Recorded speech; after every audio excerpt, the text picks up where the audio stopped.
नमस्कार, स्वागत है आपका बिहार समाचार में। बिहार में कई नियमों में बदलाव किया जा रहा है। साथ ही सरकार ने बिहार वालों के लिए कई प्रमुख ऐलान भी कर दिए हैं। साथ ही बिहार वालों के लिए कई योजनाओं की भी शुरुआत की गई है। आज की बिहार की प्रमुख और गर्मागर्म खबरों पर बात करेंगे। उससे पहले आपसे एक छोटी सी अनुरोध है, कृपया वीडियो को एक प्यारा सा लाइक अवश्य कर दीजिएगा। आपका लाइक करना ही हमारी मेहनत का फल होता है।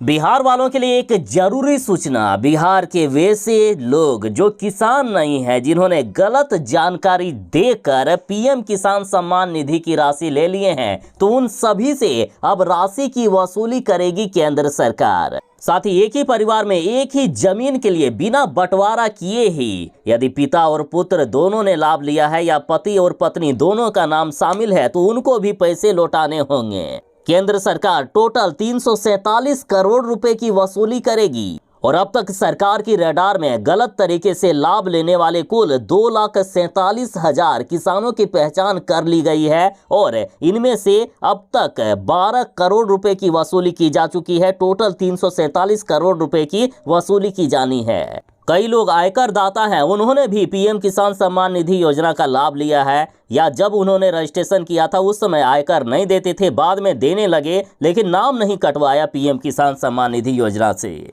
और यदि पिता और पुत्र की बात करें तो देखिए, पिता यदि पीएम किसान सम्मान निधि योजना का लाभ ले रहा है तो उसके बेटे को तब तक लाभ नहीं मिल सकता है जब तक जमीन का बंटवारा ना हो जाए, जब तक जमीन उसके बेटे के नाम नहीं कर दिया जाए। अगर किसी किसान के पास खुद की कोई जमीन नहीं है, वह अपने पिता की जमीन पर खेती करता है, तो उसे इस योजना का लाभ नहीं मिलेगा। जिन्होंने लाभ लिया है उनसे भी पैसे की वसूली की जा सकती है। मुख्यमंत्री ग्राम परिवहन योजना को लेकर बड़ी खबर है। परिवहन विभाग ने बिहार के 12 और जिलों को जोड़ दिया है। साथ ही परिवहन विभाग ने लाभार्थियों को अनुदान देने के लिए 2 करोड़ 45 लाख रुपए जारी कर दिए। बता दें कि मुख्यमंत्री ग्राम परिवहन योजना के अंतर्गत राज्य के लोगों को अपना खुद का वाहन खरीदने के लिए 50% की सब्सिडी बिहार सरकार के द्वारा दिया जाता है, जिसमें से लाभार्थी 3 पहिया से लेकर 10 पहिया वाहन तक खरीद सकते हैं। सरकार का लक्ष्य है कि इस योजना के माध्यम से बेरोजगारी दर में गिरावट आएगी। काफी सारे लोग बस, ट्रक, कार आदि खरीद पाएंगे। इस योजना के अंतर्गत आवेदन करने के लिए न्यूनतम आयु 21 वर्ष की होनी चाहिए। बिहार के सभी जिलों की बात करें तो सभी जिलों के लिए बिहार सरकार का कुल बजट 421 करोड़ है इस योजना के लिए। हाँ, लेकिन इसमें जनरल कैटेगरी वालों को लाभ नहीं मिलेगा। इस योजना के तहत SC, ST और अत्यंत पिछड़ा वर्ग यानी EBC कैंडिडेट को ही लाभ दिया जाएगा। इस योजना के तहत बिहार के पहले 24 जिलों को ही लाभ दिया जा रहा था और अब 12 और जिलों को जोड़ दिया गया है, जिनमें से है बेगूसराय, मुंगेर, नवादा, सहरसा, शेखपुरा, भागलपुर, बांका, औरंगाबाद, मधुबनी, मुजफ्फरपुर, जहानाबाद और गोपालगंज। बाकी इस योजना के बारे में अधिक जानकारी के लिए आप ऑफिशियल वेबसाइट transport.bih.nic.in पर जा सकते हैं या फिर इन नंबरों पर संपर्क कर सकते हैं जो आपको स्क्रीन पर दिखाए जा रहे हैं।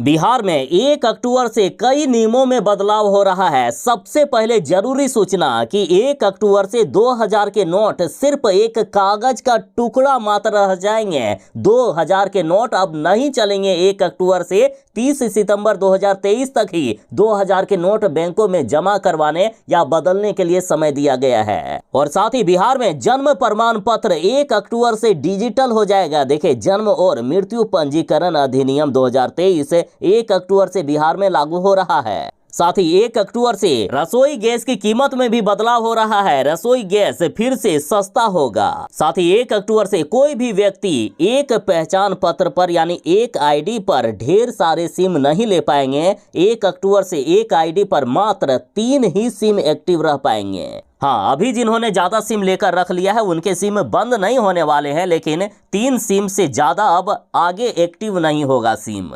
साथ ही 1 अक्टूबर से ऑनलाइन गेमिंग पर 28% GST लगने वाला है। 1 अक्टूबर से राशन कार्ड भी बंद होने वाले हैं। जिन्होंने अपने राशन कार्ड को आधार कार्ड से लिंक नहीं करवाया है यानी KYC नहीं करवाया है, 30 सितंबर के बाद उनका राशन कार्ड बंद कर दिया जाएगा।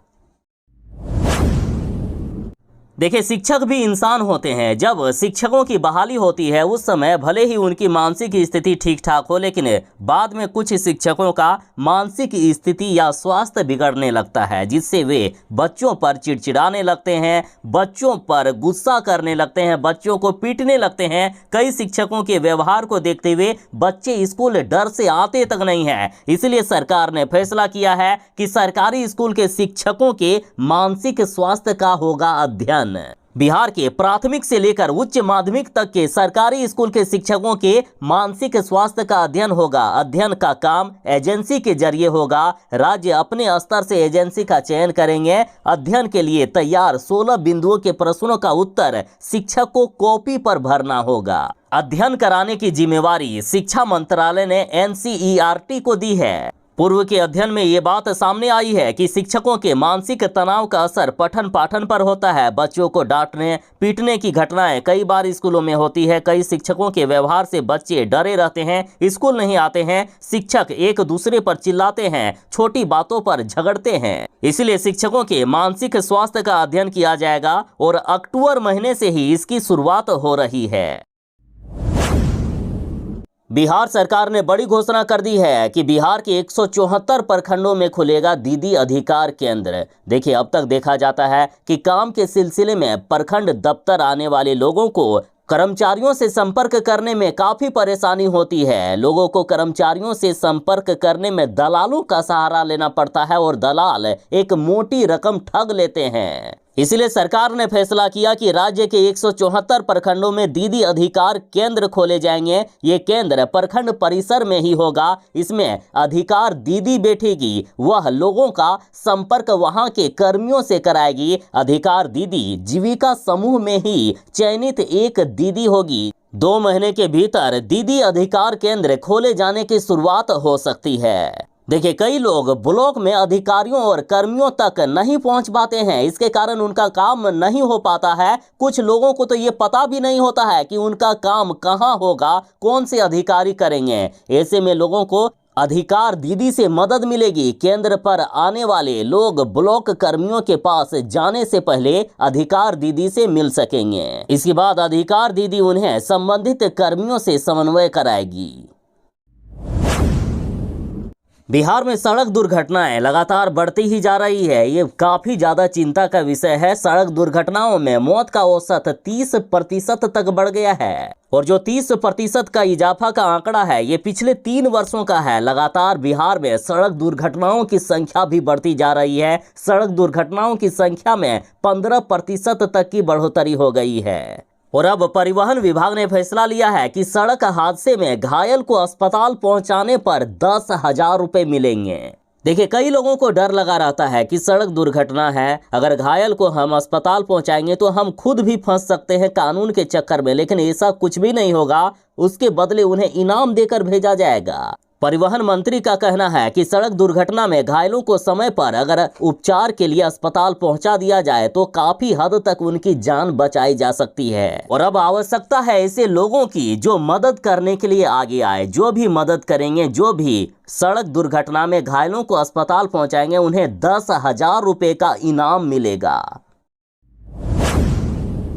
बिहार वालों के लिए बड़ी खबर है। PMCH में जनवरी से एक ही जगह पर सभी विभागों के OPD होंगे। देखिए, अगले साल 2024 में जनवरी महीने से ही PMCH में एक ही छत के नीचे सभी OPD की सुविधा मिलेगी। 5500 बेड का निर्माणाधीन भवन में सबसे पहले OPD भवन का निर्माण पूरा होगा। निर्माण एजेंसी L&T को भी जरूरी निर्देश दे दिए गए हैं। OPD भवन के निर्माण होने के बाद 15 जनवरी के बाद उद्घाटन करने की तैयारी में है स्वास्थ्य विभाग। नए OPD भवन में शिफ्ट होने के बाद एक ही छत के नीचे मेडिसिन, टीबी, चेस्ट एवं श्वसन रोग, स्त्री एवं प्रसूति रोग, शिशु रोग, हड्डी, चर्म रोग, मनोचिकित्सा, बर्न एवं प्लास्टिक सर्जरी, कैंसर, किडनी रोग आदि विभागों के इलाज की सुविधा एक ही छत के नीचे मिल जाएगी।